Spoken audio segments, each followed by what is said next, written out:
두 번째 이야기, 믿을 수 없었던 실패. 이재명이 시험에서 떨어진 것은 처음이었다. 대체 무엇이 잘못되었단 말인가? 상법에서 오답을 쓴 사실을 그는 뒤늦게야 깨달았다. 상법 시험 시간에도 다른 시간과 마찬가지로 감독관이 들어와 두루마리처럼 된 시험 문제지를 펼쳐서 철판 앞에다 걸어두었다. 규정상으로는 10분 동안 걸어두게 되어 있었지만 대부분 끝날 때까지 그대로 걸어두었다. 이재명은 문제 전체를 쓱 훑어보고 첫 번째 문제부터 답을 썼는데 하필 이 시간에는 앞 문제의 답을 쓰는 사이에 감독관이 문제를 치워버린 것이다. 마지막 문제를 수표 지급 보증으로 기억한 이재명은 어렵지 않게 답을 썼다. 그런데 그 문제가 수표 지급 보증이 아니라 수표 보증이었던 것이다. 아마 문제가 무엇이었는지 물어보았으면 감독관이 알려주었을 텐데 이재명은 자신의 기억만을 믿고 의심 없이 그대로 답을 쓴 것이었다. 39.66점, 과락이었다. 과락 기준인 40점에서 0.34점 부족이었다. 다른 모든 과목의 점수가 좋았고 평균 점수도 월등했는데 상법, 한 과목의 과락으로 인해 그는 사법고시 2차 시험에 실패한 것이다. 땅을 칠 노릇이었다. 처음엔 미칠 것 같았죠. 이재명. 대학 3학년 때 응시한 첫 번째 시험에서 바로 1차 합격한 것이 독이었어요. 사실 그때 정말 열심히 한 건 아닌데 아주 좋은 성적으로 합격을 했거든요. 그래서 자만했고 그래서 경솔했던 거죠. 하지만 그 실패가 내 인생에 큰 도움이 됐어요. 그때 바로 붙었으면 제가 어떻게 살게 됐을까. 그 당시에는 운이 참 나빴다고 생각했는데 시간이 오를수록 내가 참 운이 좋았다는 걸 점점 분명하게 깨닫게 되었어요. 2차 시험 낙방이 도저히 믿기지 않아 술을 마시고 울었다는 이재명에게 현정은 물어보았다. 그때 바로 붙었으면 어떻게 되었을 것 같아요? 이재명은 장시간 인터뷰로 흘러내린 안경을 바로잡으며 이렇게 대답했다. 내가 잘난 줄 알고 건방지게 살았을 것 같아요. 아찔하죠. 그러면서 되물었다. 성공이 아닌 실패를 통해서 더 중요한 것을 얻기도 하는 것이 인생 아니에요? 대답은 민정이 했다. 사람 나름이지요. 우리는 함께 웃었다. 이재명은 실패로부터 배울 줄 아는 진짜 학습력이 뛰어난 사람 같았다. 낙방의 충격으로 술을 마신 이재명은 책가방까지 잃어버렸다. 주눅이 들어 집안에 틀어박혀 밖에 나가지 않았다. 자신이 원하는 시험에서 떨어지기는 처음이었다. 이제 1차 시험부터 다시 보아야 했다. 창피하고 한심했다. 그가 처한 곤란은 추상적인 것이 아니고 아주 현실적인 것이었다. 단 1년이라 한들 무슨 돈으로 고시 공부를 계속할 것인가. 식구들의 눈치를 보며 구겨져 있는 그에게 여행을 가라고 권한 건 뜻밖에도 아버지였다. 자기를 의심하며 쳐다보는 이재명에게 아버지는 덧붙였다. 이왕이면 고향에 한번 다녀와라. 그렇게 말하는 사람은 틀림없는 아버지였다. 이재명은 하마터면 자기 허벅지를 꼬집어 볼 뻔했다. 그리운 고향 도천에 내려간 이재명은 옛 친구들을 만나 즐겁게 시간을 보냈다. 초등학교를 같이 다닌 성규, 종욱, 재문, 복락, 원희. 오랜만에 만났는데도 모두 초등학교 시절로 돌아간 듯 서로 말을 놓고 이모스마 저가스나 하면서 허물없이 놀았다. 어린 시절 친구란 이렇게 좋은 것이었다. 친구 중에는 성남에 올라온 이재명이 어렵게 공장에 다니던 시절에 편지를 보내준 경숙이도 있었다. 공장에 다니는 친구를 걱정하고 격려해준 경숙의 마음 씀씀이에 늘 고마워했던 이재명이었다. 경숙이를 향한 그의 마음 한켠에는 이성으로서 그녀에게 다가가고 싶은 그리움이 감춰져 있었다. 한 번도 그 마음을 제대로 내보이지 못했던 소심한 이재명은 이번에도 경숙이의 어깨를 감싸고 찍은 사진 한 장만을 간직한 채 집으로 돌아오고 말았다. 고향 친구들과 보낸 시간은 몇 장의 사진으로 남아 이재명의 마음을 안정시켜 주었다. 그런 시간을 마련해준 아버지도 고마웠고 그에게 부담을 주지 않으려고 애써 고시 이야기를 피하는 형제들의 배려도 고마웠다. 2학기 들어서 시위를 주동하고 도망다니는 법대 동기 이영진도 이재명에게 하던 공부 잘 끝내라고 등을 두드려 주었다. 빨리 고시에 합격해야 한다는 부담감과 정의를 위해 싸우는 친구들을 외면한다는 부채감 사이에서 끊임없이 갈등하고 동요했던 이재명은 그들의 응원과 배려 덕분에 조금씩 자기 중심을 잡아나가기 시작했다. 눈앞의 현실과 미래의 과제를 완전히 대립시키지 않고 자기 안에서 통일시켜 나가는 방법을 그는 어렵게 찾아 나갔다. 정의류에 자신을 내던진 친구들을 보며 죄책감에 시달리는 대신 사회복지학과 학생회가 주최한 복지사회의 허실과 실상이란 특강을 듣고 고시원으로 돌아가서는 더 집중해서 행정법과 윤리를 공부했다. 4학년 2학기가 끝나가는 10월 29일은 그가 처음으로 총학생회가 주최한 집회 일부에 참여한 날이었다. 돌을 던지는 2부의 투석전에는 여러 번 참전했지만 집회 일부에 참여하기는 처음이었다. 4학년이, 그것도 고시 공부를 하는 법대 4학년이 집회에 참여하는 것이 어색하고 두렵기도 했지만 그는 망설이지 않았다. 그의 방식으로 싸우고 공부하며 살아가겠다는 결의의 표시였고 그의 방식으로 사랑할 것을 사랑하며 살아가겠다는 다짐이었다. 이날의 집회는 서울 캠퍼스 총학생회 집행부가 아닌 안성 캠퍼스 집행부가 이끌었다. 홍경표를 비롯한 서울 캠퍼스 총학생회 집행부는 벌써 다 구속되고 아직 잡혀가지 않은 방재석을 비롯한 안성 캠퍼스 총학생회 집행부가 서울로 올라와 집회를 진행했다. 서울 캠퍼스와 안성 캠퍼스를 차별하지 않고 같이 하는 것이 민주주의를 한다는 총학생회에 나와서 그는 마음에 들었다. 물론 이날의 집회도 총학생회는 판을 깔았을 뿐이고 2부의 투석전을 이끈 것은 도망을 다니는 이영진과 그의 친구들이었다. 모든 싸움이 끝났을 때 격렬한 투석전을 이끌었던 이영진은 바람과 같이 사라지고 없었다. 이재명과 텅 빈 대운동장에서 막걸리를 마시던 박정춘은 이재명에게 지난 5개월 동안 307명이 구속 기소되고 107명이 불구속 기소되었으며 1천여 명이 구류 처분을 받고 유치장에 들어갔다고 말했다. 이영진도 머지않아 구속 기소자의 이름을 올릴 터였다. 막걸리통을 다 비운 그는 신림동의 고시원으로, 박정춘은 안성의 고시원으로 향했다.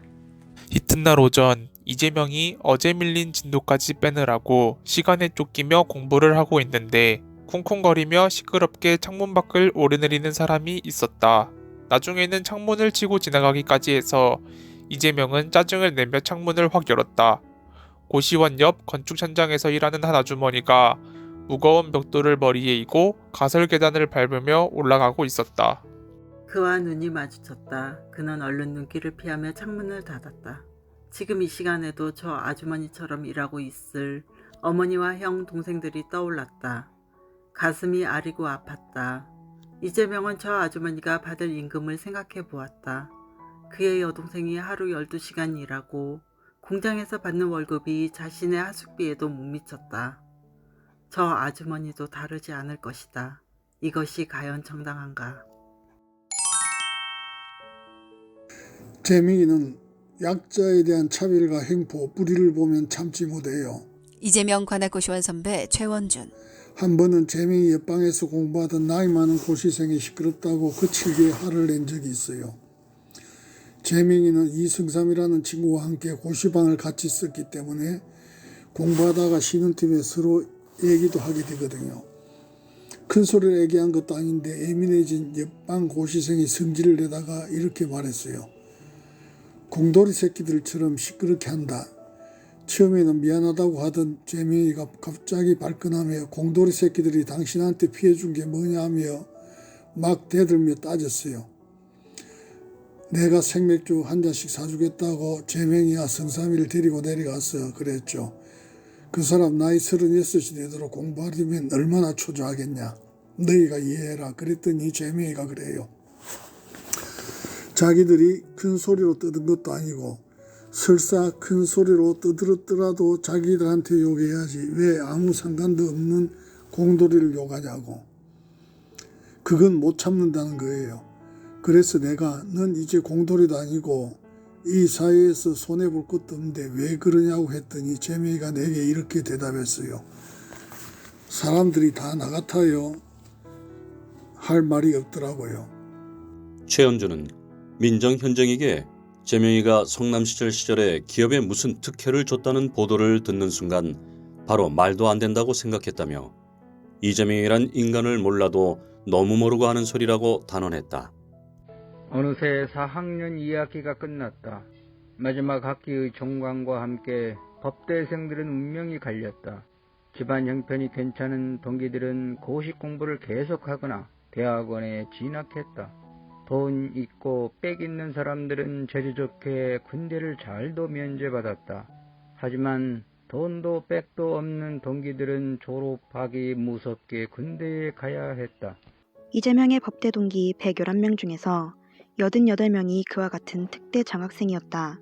가난했기 때문에 특대 장학생을 선택했던 동기들은 끝내 그 가난 때문에 하던 고시 공부를 착파하고 군대로 향했다. 입대 날짜가 내년 하반기인 동기들은 내년 사법고시를 볼 수 있었다. 하지만 그들마저도 하숙비가 없어서 귀향했다.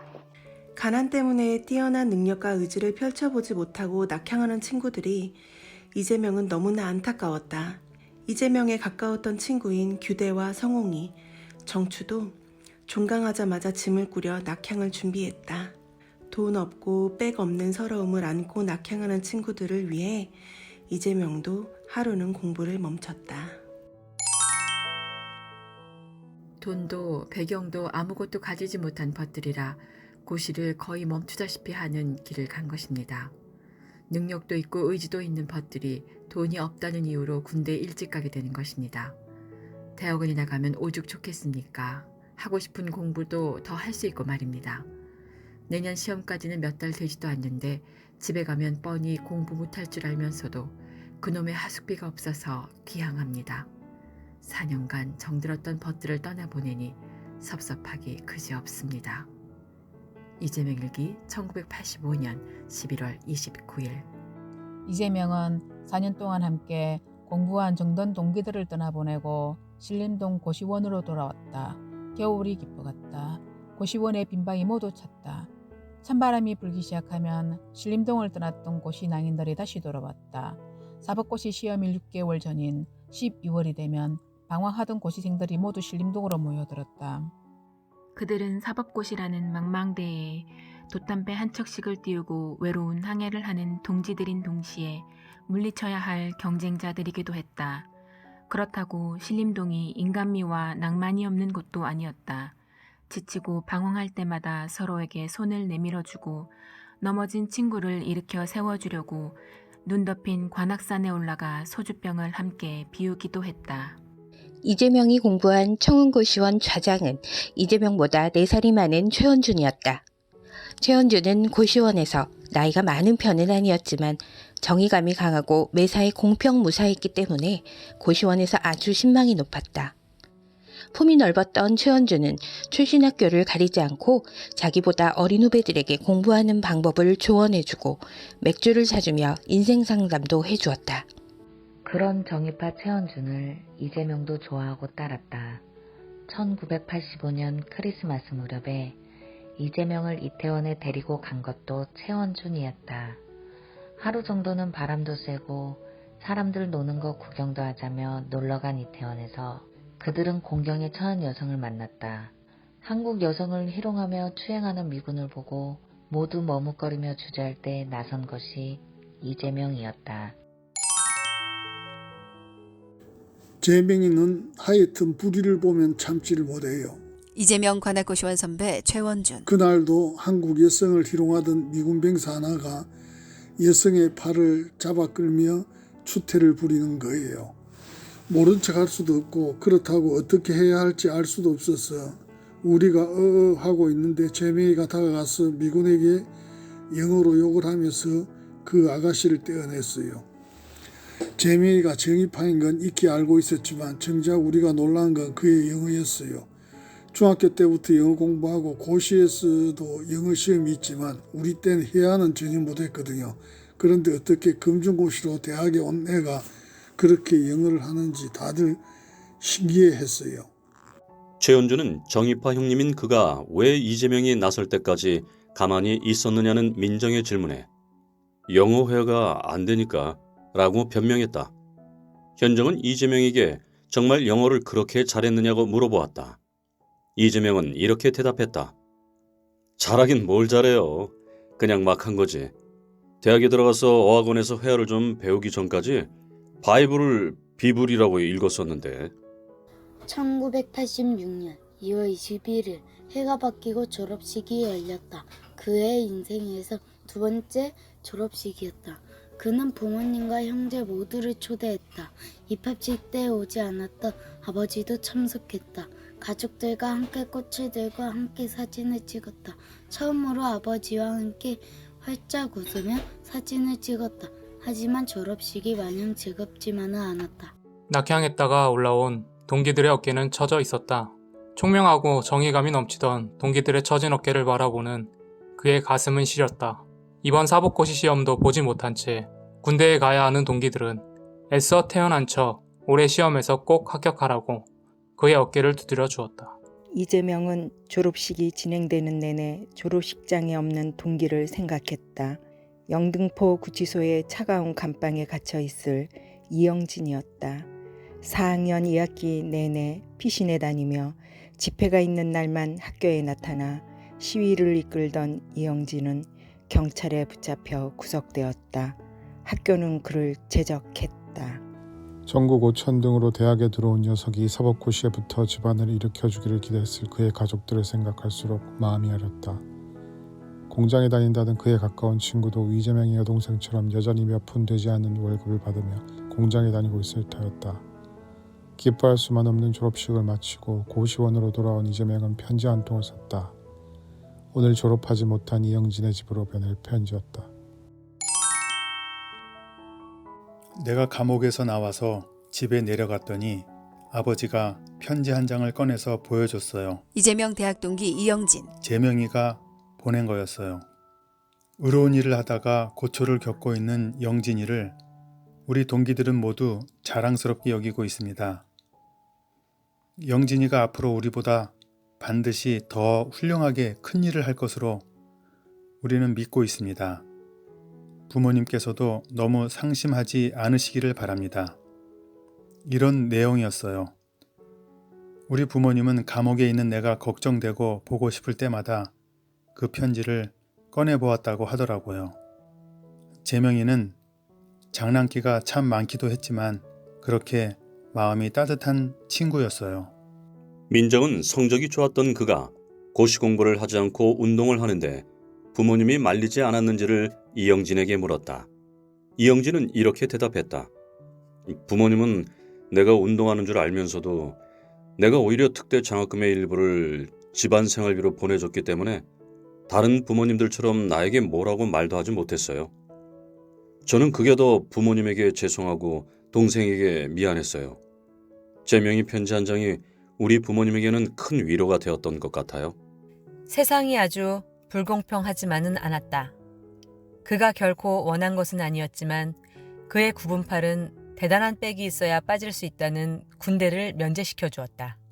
징병검사를 하던 군의관이 방사선 사진을 보고 기가 찬다는 표정으로 이재명에게 이렇게 말했다. 이 새끼 이거 완전 개판이구만. 프레스기에 치여 으깨진 그의 손목과 구분팔은 군대에 걱정은 않고 공부할 수 있게 해주었다. 이재명이 아버지의 입원 소식을 받은 것은 3월 말이었다.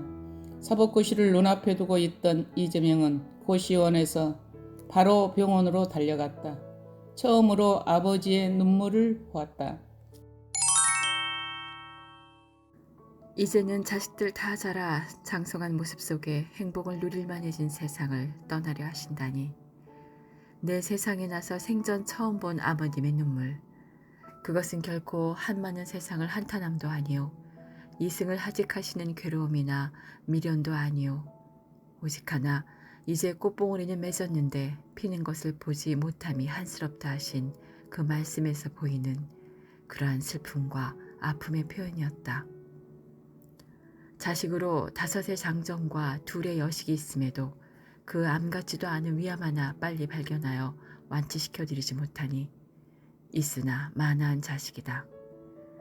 이 몸의 원천은 부모님께 있고 세상에 나서도 이날이 때껏 아버님 은혜가 미치지 아니하는 것이었건만 이놈이 그것을 여지껏 깨닫지 못하고 마치 나 혼자서 나고 자라온 것 같은 착각을 하였으니 그리고 그 결과로 아버님께 효도 비슷한 것도 못할 뿐 아니라 막심한 걱정만 끼쳐들었으니 자식된 자로 너무나 할 말이 없다. 무엇이 어찌 되었건 아버님만은 살아야 할 권리와 의무가 있는 분이다. 이재명 일기 1986년 3월 31일. 이재명의 이날 일기를 보면서 민정현정이 놀란 것은 이재명의 필체였다. 대학교 3학년이 되면서 완전히 달필에 가까웠던 그의 글씨체가 일기를 처음 썼던 8년 전으로 돌아가 있었다. 민정현정은 암으로 쓰러진 아버지가 그에게 엄청난 충격을 준 결과로 해석했다. 이재명은 투병 중인 아버지를 위해서라도 이번 시험에 반드시 붙어야 했다. 사법고시 1차 시험은 5월 18일이었다. 남은 시간은 겨우 한 달 반이었다. 이재명은 한눈 팔지 않고 무섭게 공부에 집중했다. 1차 시험을 잘 쳤다. 자신이 있었다. 이재명은 잠시도 쉬지 않고 바로 2차 시험 준비에 돌입했다. 1차 시험 결과 발표가 났다. 합격이었다. 점수가 좋았다. 재명이의 1차 시험 점수를 보고 서울대 애들도 깜짝 놀랐어요. 이재명 관악고시원 선배 최원준. 1차 시험을 2번 봤는데 2번 다 90점 이상을 받은 거예요. 저는 그런 애를 본 적이 없어요. 1차는 영어와 국사, 문화사 같은 과목까지 있어서 정규 중등 교육을 받지 않은 수험생들이 굉장히 어려워하거든요. 그런데 정규 교육을 받은 애들도 받지 못하는 점수를 2번 내리 받았으니까 괴물 같은 거죠. 최원준은 이재명이 그렇게 시험을 잘 본 이유가 무엇이냐고 물은 민정에게 이렇게 대답했다. 집중력이 엄청나게 뛰어나요. 그리고 출제 의도, 핵심을 파악하는 능력이 탁월했죠. 2차 시험은 7월 8일이었다. 이재명은 지난해와 같은 어이없는 실수를 하지 않았다. 이재명의 사전에 2번 실수는 있을 수 없었다. 사법고시 2차 합격자 발표가 났다. 이재명의 이름이 있었다.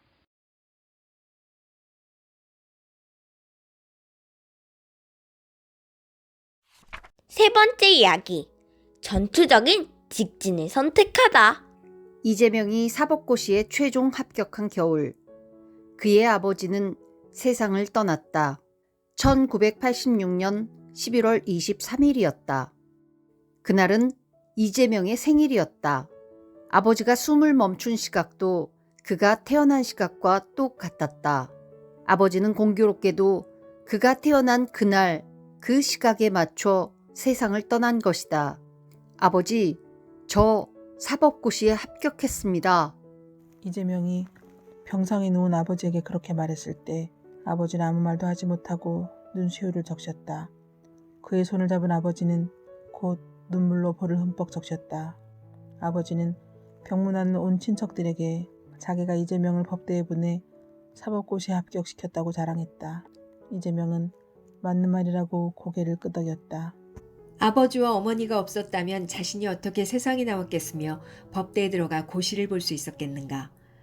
강철은 불에 달고 두드리고 물에 담고 식히기를 반복하는 대장장이의 망치질을 거쳐서 단단해지는 것이다.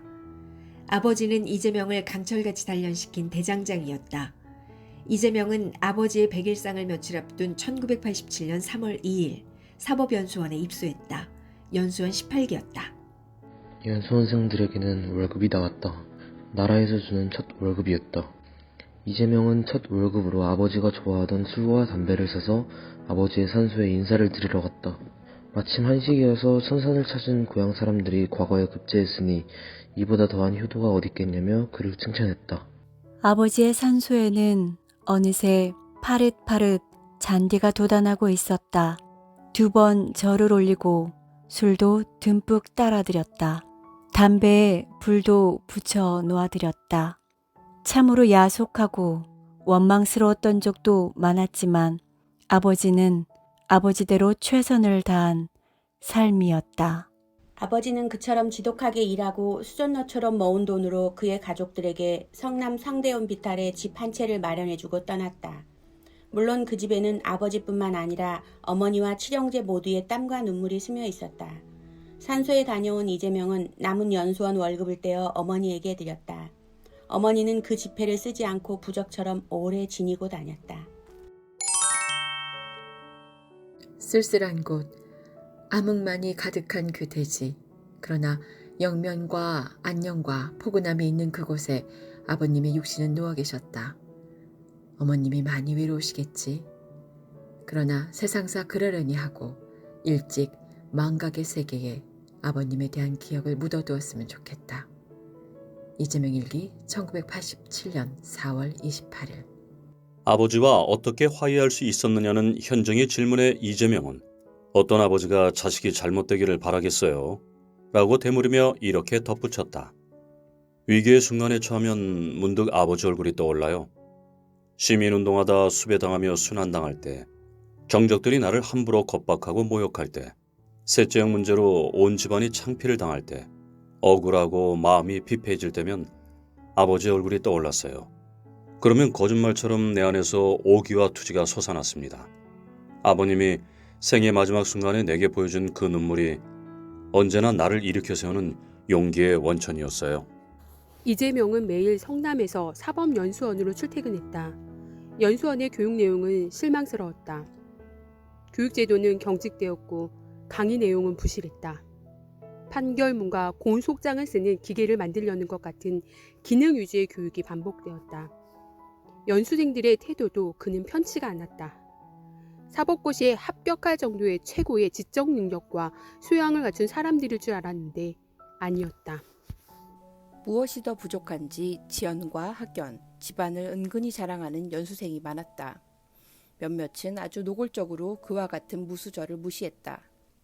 고시 합격생이라고 다 같은 고시 합격생이 아니었다.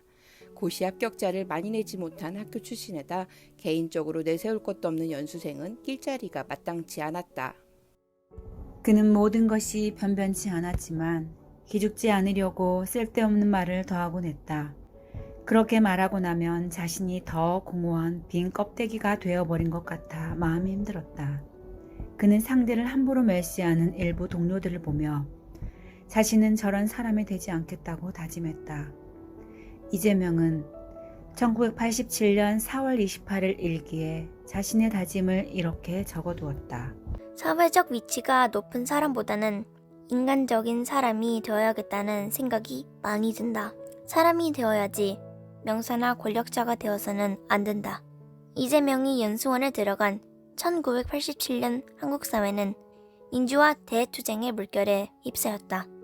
연수원을 마치고 공부하러 들른 흑석동 캠퍼스는 독재 타도와 민주쟁취를 외치는 후배들의 외침으로 가득했다.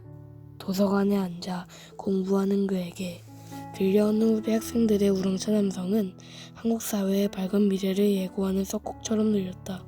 그는 도서관에서 나와 서로 투닥거리는 연열파 안희만과 온건파 남강우를 비롯한 후배들을 함께 부르러 막걸리를 사주었다. 사회연수원에서 교육을 받던 이재명의 삶에 커다란 충격을 준 사건이 일어난 것은 1987년 연초였다. 서울대학생 박종철이 치안본부 남영동 대검분실에서 고문을 당하다 숨진 것이다. 이재명은 책상을 탁 치니까 억하고 죽었다는 치안본부의 발표를 들으며 온몸이 떨리고 소름이 돋았다. 광주 시민을 학살하고 정권을 탈취한 전두환 정권은 불법 연행한 대학생을 고문으로 죽이고도 책상을 탁 치니까 억하고 죽었다고 우겼다. 그날부터 이재명은 연수원에서 퇴근하고 곧장 시위 장소로 직행했다. 격렬한 봄이 지나갔다. 그리고 6월 민주화 대항쟁이 시작되었다. 6월 항쟁의 한가운데서 또 한 명의 대학생이 처참하게 희생되었다. 6월 9일이었다. 6.10 대회 출정을 위한 범연세인 총궐기대회에 참여했던 연세대 학생 이한열은 경찰이 수평으로 직격한 최루탄에 뒷머리를 맞고 피투성이가 되어 쓰러졌다. 그가 의식을 잃기 전에 마지막 남긴 말은 머리가 아파 내일 시청에 나가야 하는데 였다. 쓰러진 이한열이 가지 못한 다음 날에 60대회가 시청 앞에서 열렸다. 이재명은 친구들과 함께 참석해 독재타도와 직선정치를 외쳤다. 사법연수원생 절반 이상이 시위에 참여할 만큼 박종철과 이한열을 죽인 군사독재 정권에 대한 분노는 더 높았다. 이재명은 사법연수원의 뜻맞는 연수생들과 함께 노동법학회란 모임을 만들고 공부를 하며 상담 봉사활동도 나갔다. 현직이라고 불리는 판사나 검사로 나가고 싶어지는 자신에게 쐐기를 받기 위해 공개적으로 노동자들과 함께하는 인권 변호사가 되겠다고 밝히기도 했다. 그와 함께한 정성호, 문무일, 최원식, 문병호 등도 연수원을 마치고 지역으로 내려가 낮은 곳에서 힘없는 사람들과 함께하는 변호사가 되자는 다짐을 했다. 이재명은 노동법학회의 동기들과 함께 광주에 내려가 망월동 5.18 묘역을 찾았다. 진입로는 비포장이었고 비석조차 없는 무덤도 많았다. 5.18 묘역을 참배하는 내내 이재명의 뺨에서는 눈물이 그치지 않고 흘러내렸다. 거의 공동묘지 수준으로 방치된 5.18 영웅들의 무덤 앞에서 이재명은 가슴 밑바닥에서부터 치솟아 오르는 슬픔과 분노를 억누르기 어려웠다. 이 부끄러움과 미안함, 참담함을 잊지 않고 살아가리라. 이재명은 다짐했다. 6월 민주화 항쟁의 승리로 대통령 직선제를 쟁취하고 대학교 캠퍼스에서도 정보요원들이 철수했는데 대한민국의 검찰청과 법원에는 여전히 국가안전기획부 요원들이 상주하며 수사와 재판에 개입했다. 그것이 부끄러운 대한민국 법조계의 민낯이었다. 이재명은 그런 검찰청의 검사와 그러는 법원의 판사가 되지 말자고 일기투합한 동기생들과 어울렸다. 이재명은 고향인 안동지청 검사시보로 실무 연수를 받았다. 시보인데도 일을 잘해서 칭찬을 듣고 사랑도 받았다. 그를 무척 아껴준 이동근 지청장은 시보를 마치던 날 이재명의 등을 두드리며 이렇게 말했다. 이시보야, 넌 검사해라. 딱 검사 체질이다. 그도 검사를 하면 잘할 자신이 있었다. 그는 다시 현직의 유혹에 흔들리는 자신을 다잡으며 서울로 돌아와 변호사 시보를 했다. 이재명이 연수원생 185명의 서명을 받아 사법부 독립에 관한 우리의 견해란 성명을 발표한 것은 1988년 7월 1일이었다. 전두환에 이어 대통령이 된 노태우는 전두환이 임명했던 김용철 대법원장의 유임을 추진했다. 서울 민사지방법원 판사 37명이 시작한 항의 성명에 전국의 판사 430명이 가세했다.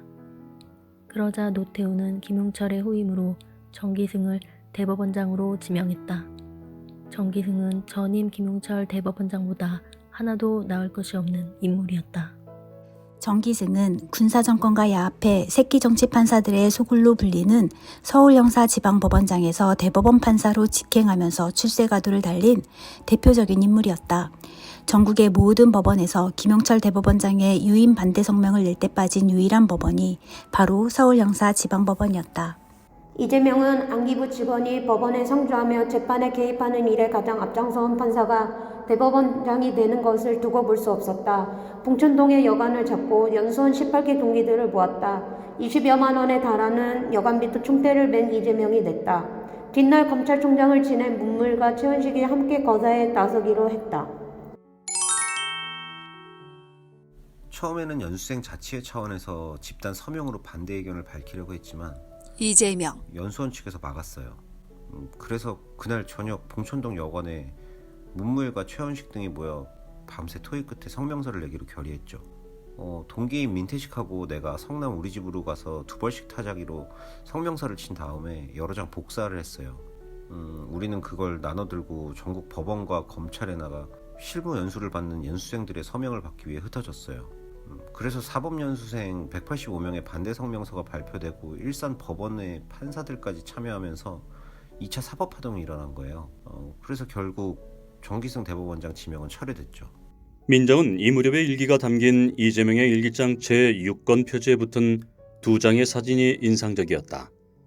한 장은 박종철이었고 또 한 장은 박종철의 어머니와 누나가 울면서 절에서 타종하는 사진이었다. 이 사진과 2차 사법파동에 앞장선 것과 관계를 묻는 민정에게 이재명은 이렇게 대답했다. 박종철 고문타살 기사를 보고 정말 몸이 부들부들 떨렸어요. 이건 정말 용서할 수 없다. 절대 잊지 않겠다.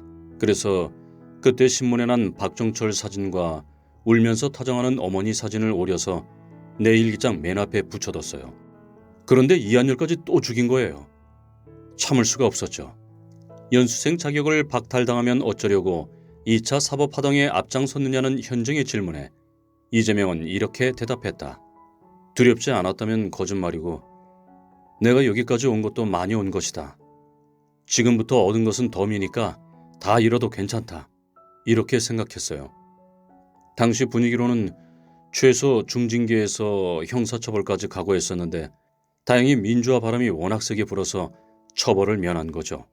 이재명을 비롯한 사법연수원생 185명이 참여한 정기승 대법원장 임명 반대 투쟁은 대한민국 사상 두 번째로 벌어진 법조계의 반독재 투쟁이었다. 제1차 사법파동은 1971년에 일어났다. 시국 사건으로 기소된 피고인에게 잇따라 무죄 판결을 내린 이범렬 부장판사와 최공웅 판사에 대해 서울지검 공안부가 구속영장을 청구하자 서울형사지법 판사 37명이 일괄 사표를 내며 반발한 사건이었다.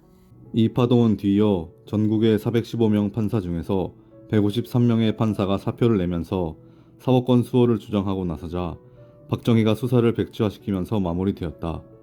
이재명은 뜻하지 않게 17년 만에 벌어진 제2차 사법파동의 주역이 된 것이다.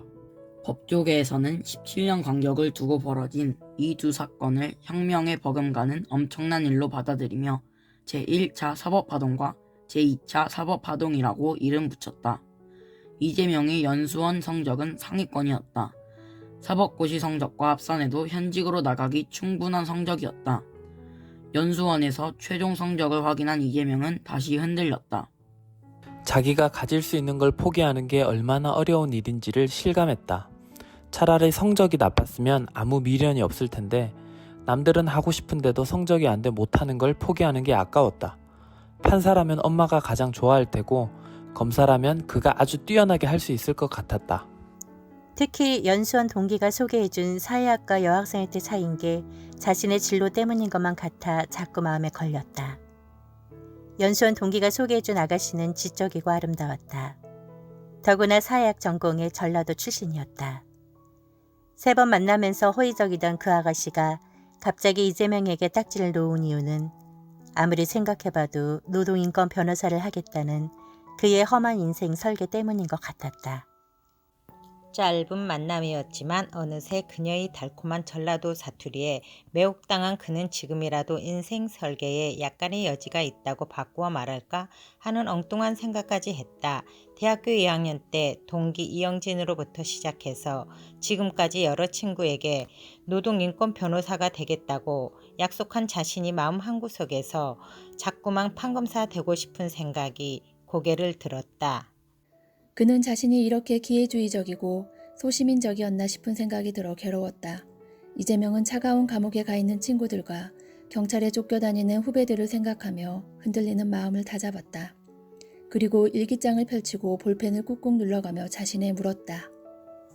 나의 개인적 행복만을 위해 살 것인가? 아니면 세상에 탄압받고 억눌리는 사람들을 위해 나의 행복을 조금 포기할 것인가? 돼지와 사람의 차이가 무엇인가? 이재명의 흔들리는 마음을 다 잡아준 것은 뜻하지 않은 한 변호사의 특강이었다. 연수원에서 한 변호사님이 특강을 했는데 이재명 정말 말을 시원시원하면서도 구수하게 잘했어요. 그분이 내가 하려는 바로 노동인권 변호사였으니까 내가 귀를 쫑긋 세우고 한마디도 빠뜨리지 않고 들었어요. 스펀지가 물을 빨아들이듯이 그분의 말을 그대로 다 빨아들였죠. 그 중에서도 마지막 한 말씀이 나를 확 사로잡았어요.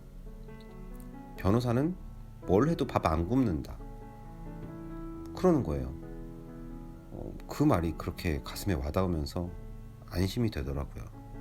그 특강 강사가 노무현 변호사였다고 하는 이재명에게 민정은 그래도 변호사인데 밥은 안 굶는다가 무슨 안심이 될 말이었느냐고 물었다. 이재명은 이렇게 대답했다. 내가 연수원생 290명 중에 제일 가난했을 거예요. 그런 이재명이 자기 돈으로 봉천동 여관을 잡고 문무일과 최원식 등을 모아 18기 연수원생들이 일으킨 2차 사법 파동 사건을 모의했다.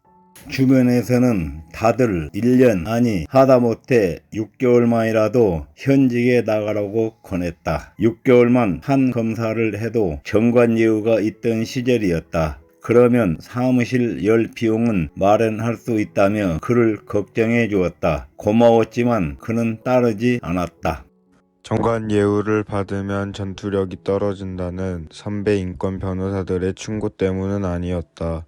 판검사로 들어가 단맛을 보고 난 뒤 다시 빠져나오기는 지금 포기하는 것보다 훨씬 어려울 거라는 것을 누구보다 자신이 잘 알았다. 한 번의 타협이 결코 한 번으로 끝나지 않을 것이란 것을 직감한 그는 군사정권 아래서 임명장을 받고 만기부의 하수인 노릇을 하는 판검사를 시원하게 거부해보고 싶었다.